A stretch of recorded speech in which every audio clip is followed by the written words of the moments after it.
বন্ধুরা দেখতে পাচ্ছেন একটি ভ্যানের চার্জার 48 ভোল্টের একটি ভ্যানের চার্জার। এর কুলিং ফ্যানটি ঘুরছে না। এটা কয়েলটা ঠিক আছে, তারপরে ওটা ঘুরছে না। এটার একমাত্র কারণ হতে পারে এখানে যে ভোল্টেজ সাপ্লাই, এটার সমস্যার কারণে। এটা আমরা চেক করব। আমরা ডিজিটাল মাল্টিমিটার নিয়েছি, ভোল্টে রেখেছি, এখন আমরা সাপ্লাই দেব। দেখতে পাচ্ছেন এখানে সর্বপ্রথম আমি আউটপুট ভোল্টেজটা চেক করে দেখাচ্ছি আপনাদের। এটা হচ্ছে 56 ভোল্টের 55.7 ভোল্ট শো করছে। আর এখানে কুলিং ফ্যান চালাইতে গেলে এখানে 12 ভোল্ট প্রয়োজন হয়, সেখানে 12 ভোল্ট আছে কিনা সেটা আমরা মেজারমেন্ট করব।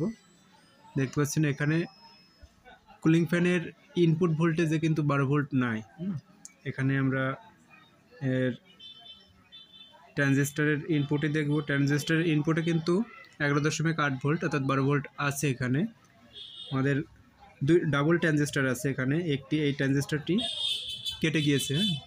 আমাদের এখন করণীয় ট্রানজিস্টরের ইনপুটে এটা কানেকশন দিলে এটা সম্ভব হবে। এখন আমাদের করণীয় হলো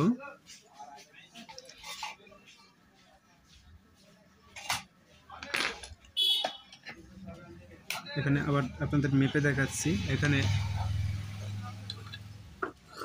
অবশ্যই খেয়াল করবেন, এখানে 12 ভোল্ট কিন্তু এখানে শো করছে না, কিন্তু এর ইনপুটে 12 ভোল্ট শো করছে। আমাদের এই কানেকশনটা ইনপুটে দিতে হবে, তাহলে সমাধান হয়ে যাবে। আমরা সাপ্লাই খুলে নিয়েছি, এখন সোল্ডারিংটা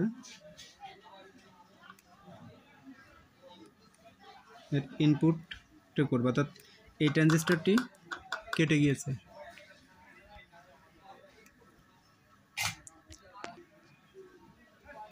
আপনার এই ট্রানজিস্টরটি কাটা, তাই আমাদের যেহেতু এখানে ডাবল ট্রানজিস্টর আছে, এখানে এই প্রথম ট্রানজিস্টরের আউটপুটে আমরা এর গ্রাউন্ডটা দিয়েছি। তারপরে আমরা লক্ষ্য করব, এখন আমরা সাপ্লাই দেব। দেখেন কুলিং ফ্যানটি ঘুরছে।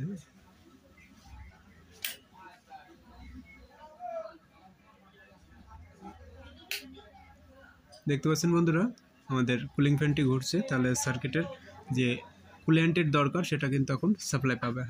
ধন্যবাদ সকলকে।